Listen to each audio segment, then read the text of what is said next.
Well, hi there. In this video, I'm going to cover something which has been, I'd say, the most asked for video on my channel. As you know, I do the videos that show the knockoff toys. I call them the dark side videos. I've had endless amounts of people say to me, Leo, can you show us the places where you buy these toys? This is tricky because I really don't want to promote the places where I buy these toys because essentially what's going on here is illegal activity. And in the city where I live, and that's in Sydney, in faraway Australia, the amount of the shops which are selling these knockoff products is actually quite rampant. It's pretty easy to find. And the part which may surprise many people is some people probably think, well, these toys can only be found in those dark markets, those strange places that people go to find really cheap things. Well, no, that's not always the case. Sometimes you will find these knockoff toys in some pretty high-end retailers. You will sometimes find them at school fetes. You will sometimes find them in pop-up shops in the strangest place. You will sometimes find them out at country fairs. These toys will literally turn up anywhere. And of course, the other place where these toys turn up, and it's a place where I don't go, and that is online. Some of this footage was a little bit tricky to get because, as you can imagine, the people who are selling this stuff are very sensitive to the cameras being around their stock. But hopefully what I'm showing you here is the absolutely amazing variety of toys and brands which you can see.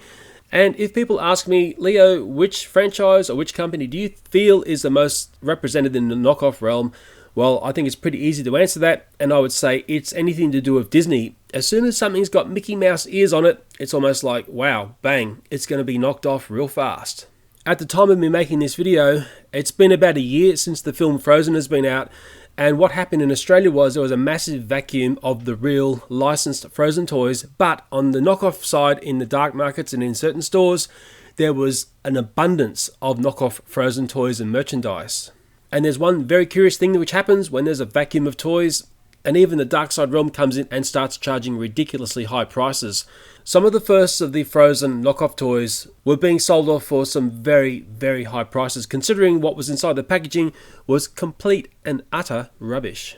The other notable vacuum that I remember in Australia was Minecraft toys. It was very difficult to find real Minecraft toys in that initial bubble of the toys appearing. So the dark side area and the dark markets and certain shops made a killing by selling knockoff Minecraft toys. I know there'll be people in the audience who are going to say, Leo, you're a hypocrite because you make videos around these knockoff toys, and of course you can make money from those videos. What I'd like to say back to you is that in my videos I'm always trying to educate the viewer into showing you that these toys are dangerous, these toys are deadly, and of course these toys are illegal. And sure, you can show these toys in a comical sense. I know there are other YouTubers who show this sort of stuff. And yes, there's a lot of comedy wrapped around the sadness of these strange toys.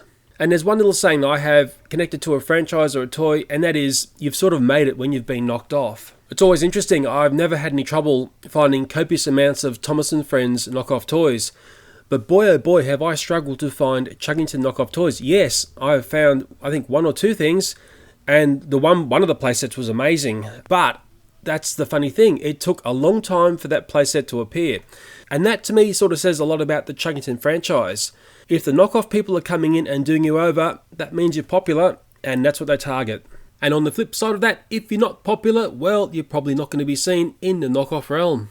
And thinking back over the last, let's say, year and a half, the one brand that I've really seen start to appear in the markets in the knockoff realm is Lego. And I think it was Lego Ninjago that they targeted first, because remember, the knockoff realm will always come in and target whatever's hyper popular. Ninjago was huge for Lego, so of course the knockoff realm loves it as well.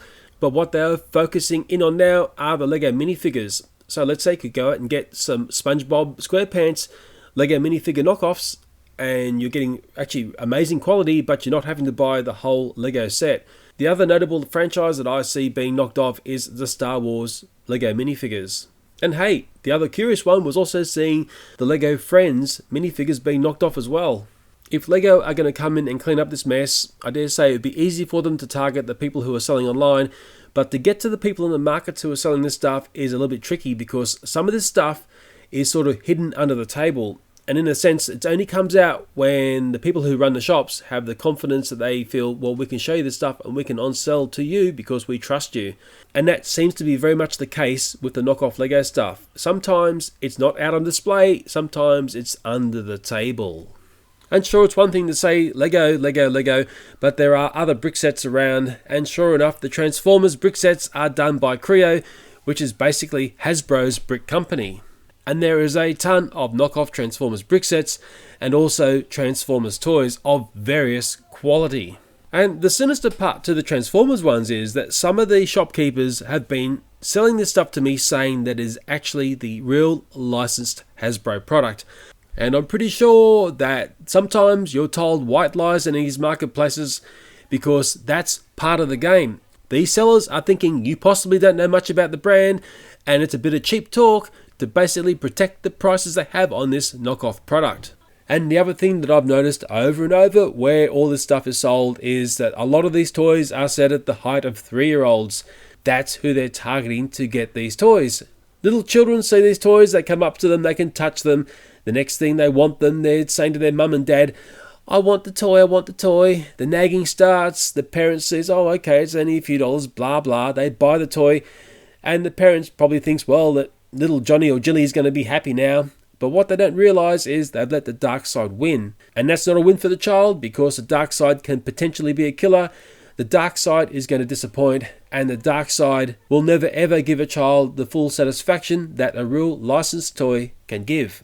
But there's one very curious aspect to these toys. What I've found as a YouTube producer whenever I look at knockoff toys, be it review or smash and blend, there's lots of interest. They generate a lot of views on my YouTube channel. To try and understand this, maybe it's the aspect of forbidden fruit or just very strange curiosity.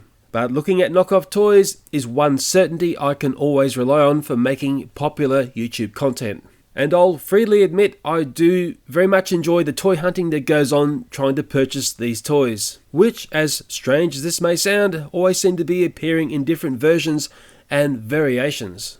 Put it this way, you'll never get bored collecting this stuff because of the variation.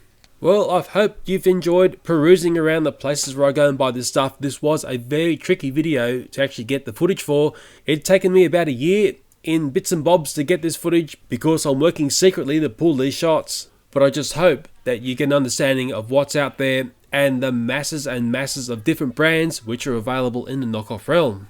So I hope that I've finally shown something that many people have asked for. And if you lasted till the end of this video, you know what I'm always going to say. Thanks for watching and bye for now.